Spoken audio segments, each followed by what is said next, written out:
Hello friends, আসসালামু আলাইকুম। আমি শ্রদ্ধান। আজকে আমি তোমাদের সাথে শেয়ার করবো MS Word 2 MS PowerPoint copy paste hidden use in Bangla. আজকে আমি তোমাদের সাথে শেয়ার করবো কিভাবে আমরা MS Word থেকে MS PowerPoint-এ কপি পেস্ট হিডেন ব্যবহার করতে পারি। তো কাজটা করার জন্য এটা আমরা মিনিমাইজ করি। মিনিমাইজ করার পরে বিষয়টা করার জন্য এখন আমরা যে কাজটা করব সেজন্য আমরা আমাদের এখানে যেটুকুর মধ্যে বিষয়টা করব, তো আমাদের সেই লেখাটুকু আমরা সিলেক্ট করে প্রথমে কপি করে নিতে হবে। এখন আমি সিলেক্ট করে এখন কপি করে এখন আমরা আমাদের বিষয়টা করার জন্য আমরা MS PowerPoint-এ আসবো।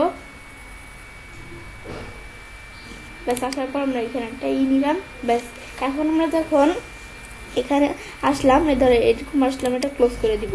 আসার পরে এখন আমরা আমাদের যদি এই বিষয়টা আমরা যে কপি করছি সিলেক্ট করা, এখন এই বিষয়টা আমি যদি এদিকে পেস্ট করতে যাই, পেস্ট করলে কিন্তু আমরা আমাদের বিষয়টা এই যেভাবে আমরা কিভাবে আমাদের এলোমেলোভাবে চলে আসছে। MS Word-এ যেভাবে গোছানো দেওয়া আছে এখানে কিন্তু সেভাবে আসে নাই। এখন আমি যদি একভাবে আমরা আমাদের এখান থেকে সুন্দরভাবে নিয়ে আসতে চাই, তো বিষয়টা আমরা সিলেক্ট করে ডিলিট করব। করার পরে আমরা নিউ স্লাইডে ক্লিক করে একটা নতুন স্লাইড নিয়ে নিলাম। নেওয়ার পরে আমরা লেআউটে এসে এটা লেআউট চেঞ্জ করে দিব। এখন আমরা এই যে ব্ল্যাঙ্ক দেওয়া আছে ব্ল্যাঙ্ক রাখবো। ব্যাস, এটা রাখার পরে এখন বিষয়টা আমাদের করার জন্য আমরা এখানে আমাদের কিন্তু এখন আমাদের MS Word-এর একটা ফ্রেশ আমাদের মধ্যে আমাদের MS Word-এর কিন্তু এরকম আমাদের ফ্রেশ আমাদের ব্ল্যাঙ্ক পেজ থাকে, এরকম কিন্তু চলে আসলো অনেকটা। ব্যাস, এটা আসার পরে এখন পেস্ট করার জন্য এই যে আমরা পেস্টের অপশনে ক্লিক করা, আমরা যদি পেস্ট স্পেশাল আসার পরে আমরা দেওয়া আছে কোথায়, আমাদের কিন্তু দেওয়া আছে মাইক্রোসফট ওয়ার্ড ডকুমেন্ট অবজেক্ট। এখানে ক্লিক করে আমি যদি ওকে দিলে এখন আমাদের বিষয়টা কিন্তু পেস্ট হয়ে গেল। পেস্ট হওয়ার পরে এখন আমরা আমাদের ধরো এটা আমি চাইলে এই নিজেদের মতো সরাইতে পারবো। পরে এটা আমাদের কিন্তু একটা পিকচার আকারে চলে আসছে নিজেদের মতো। এদের আমাদের সাইজ বড় ছোট করতে পারবো। এই দ্বারা আমরা এখানে কিন্তু বিষয়গুলো করতে পারতেছি। আবার আমি যদি এখানে বড় করতে চাই, এই হাইট এদের বড় করতে পারি। আমরা হাইট উইথ এগুলো চাইলে নিজেদের মতো আমরা যদি একটু করে মোটা করি, এই দেখো এরকম চলে আসছে। এখন আমি চাইলে এই বিষয়গুলো করতে পারি। এখন আমরা তো দেখলাম এটা কিভাবে করতে হয়। এখন এই বিষয়গুলো যখন দেখলাম, এখন আমরা যদি এই বিষয়গুলো MS Word ডকুমেন্টের মতো আমাদের এডিট করতে চাই, তাহলে কি করব? এটা তো আমাদের একটা মতো দেওয়া আছে। এখানে কিন্তু একটা ইমেজ আকারে দেওয়া আছে।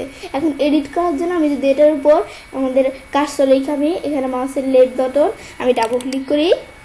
ব্যাস, মাউসের লেফট বাটন চাপ দিয়ে ডাবল ক্লিক করলে বিষয়টা কিন্তু হয়ে গেল।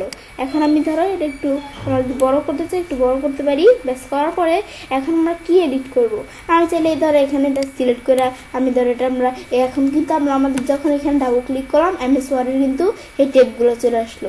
ইনসার্টে আসা আমি এখান থেকে কি করব, পরের দিকে আমরা চাইলে এই বোল্ড করতে পারি, আমরা এই ধরো ফন্ট চেঞ্জ করে দিতে পারি, হাইলাইট কালার দিতে পারি। এগুলো কিন্তু আমরা আমাদের এখানে করতে পারি। আবার আমি ধরো ইমেজটা ডিলিট করে দিব।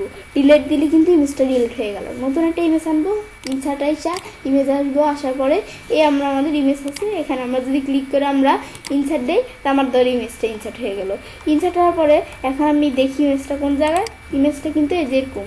এখন এটা আমি ধরো একটু ছোটো করে নিতে পারি। ব্যাস, ইমেজটা ধরো একটু আমরা ছোটো করে নিই। আমি ধরো এখানে ইন ফ্রন্ট অফ টেক্সট দিয়ে নিলাম। ব্যাস, দেওয়ার পরে এটা আমি ধরো ছোটো করে নিলেই হবে। আমাদের বড় আসলে ব্যাস, এটা আমি ধরো একটু ছোটো করে নেই। ব্যাস, এখানে ক্লিক করি ইমেজটায়। ব্যাস, এগুলো আমরা চাইলে নিজেদের মতো করে নিতে পারি। এই দেখো আমাদের কিন্তু ওই ইমেজটার পরিবর্তে এই ইমেজটা চলে আসলো। ব্যাস, এখন আমরা এটা ছোটো করে কোন জায়গায় রাখবো, এই ধরো এটা চলে আসলো। ব্যাস, এভাবে আমি যখন বিষয়গুলো করলাম, করার পরে এখন আমি যদি আমরা বাইরে ডাবল ক্লিক করি বা আমরা বাইরে ক্লিক করি, ব্যাস ক্লিক করলে কিন্তু দেখো এটা এডিট হয়ে এভাবে কিন্তু বিষয়গুলো চলে আসলো এডিট হয়ে।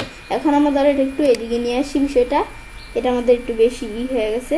ব্যাস, এভাবে নিয়ে আসলে এখন আমি কিন্তু এটা একটা ইমেজ আকারে সুন্দরভাবে আমরা এভাবে এডিট করতে পারি। তা আমি তোমাদের দেখাইলাম কীভাবে ডাবল ক্লিক করে এডিট করতে হয়, তোমরা এভাবে এডিট করতে পারো।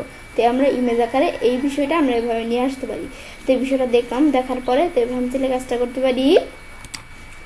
এবার আমরা খুব সহজেই আমাদের MS Word থেকে আমাদের MS PowerPoint-এ কপি পেস্ট হিডেন ব্যবহার করতে পারি। ফ্রেন্ডস, আমার আজকের এই ভিডিওটি যদি তোমাদের ভালো লেগে থাকে তোমার চ্যানেলটি সাবস্ক্রাইব, লাইক করুন, সবার সাথে শেয়ার করবে।